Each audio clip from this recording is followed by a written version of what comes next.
Shalom, shalom, shalom. I hope you're doing very, very well today. What are we talking about on this episode? We have a publication review.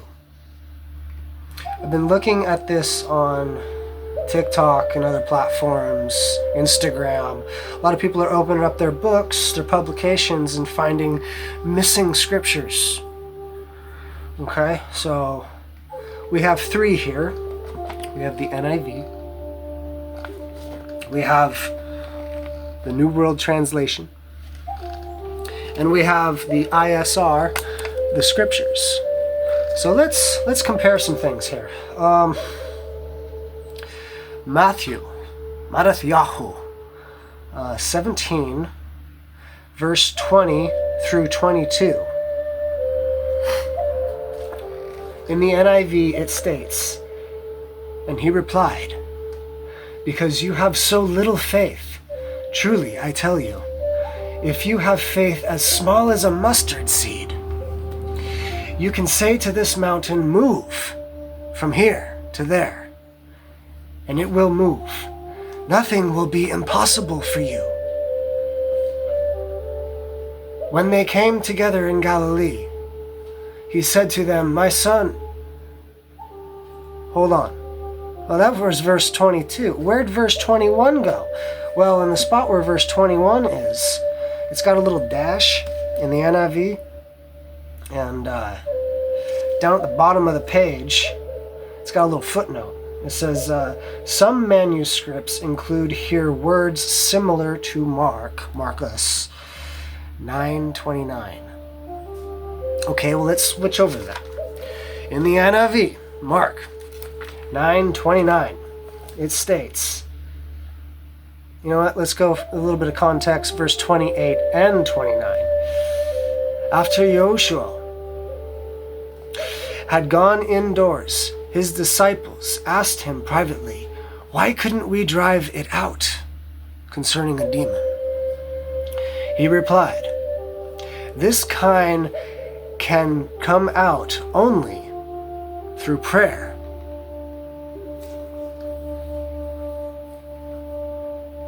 Okay, put a pin in it, right? That's what the NIV says.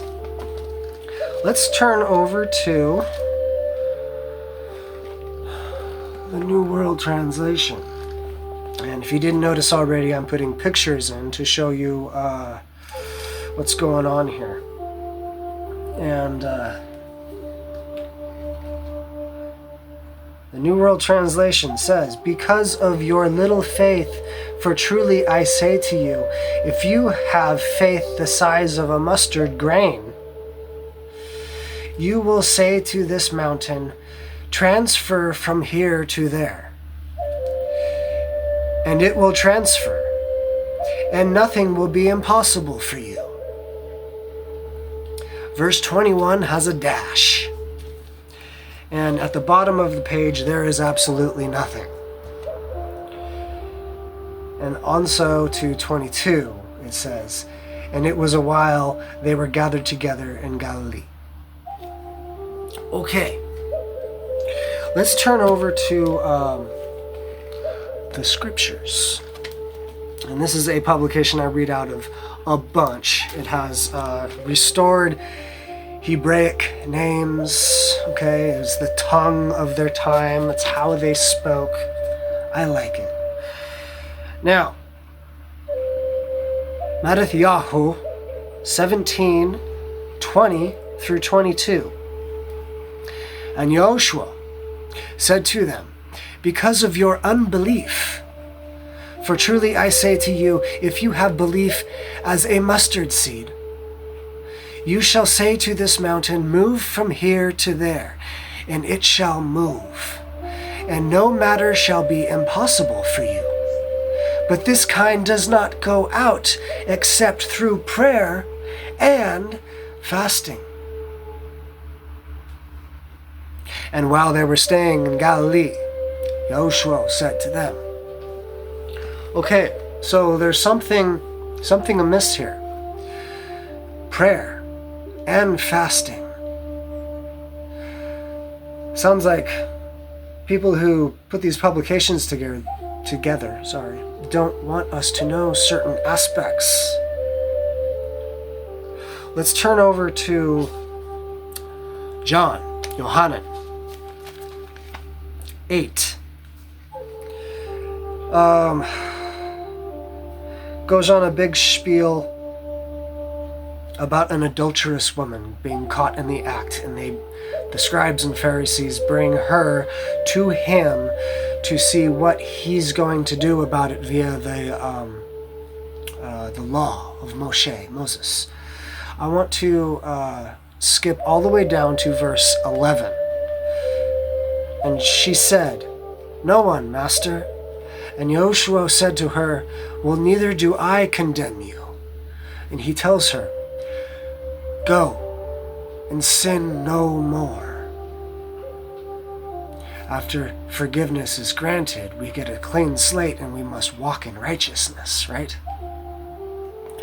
Okay, well, let's take a comparison here. What was that? John 8. Let's look into the New World Translation.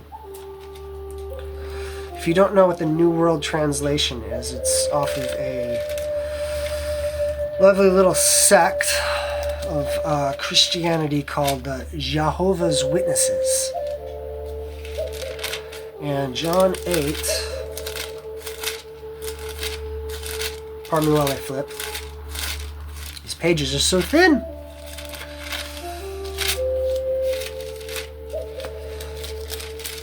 John 8. Interesting. John 8, Yohanan, starts at verse 12. It doesn't even have the whole first half. I don't know if you can see that. Again, I'll be putting in pictures. Let's turn over to the NIV, see what that has to say.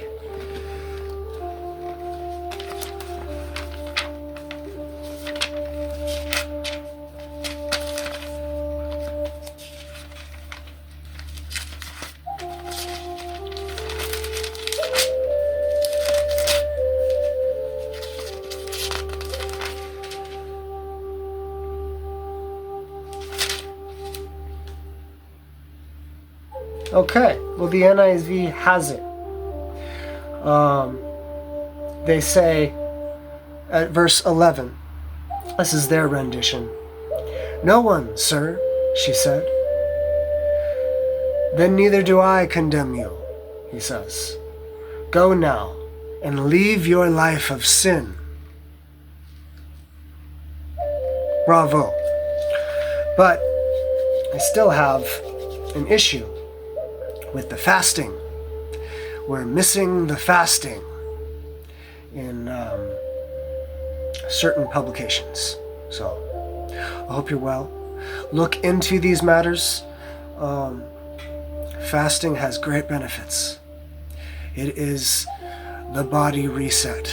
It is the cleansing process. It is the way that the Most High's Spirit, His Ruach, can reside in you happily, cleanly, and work its wonders. Much love. Talk very soon.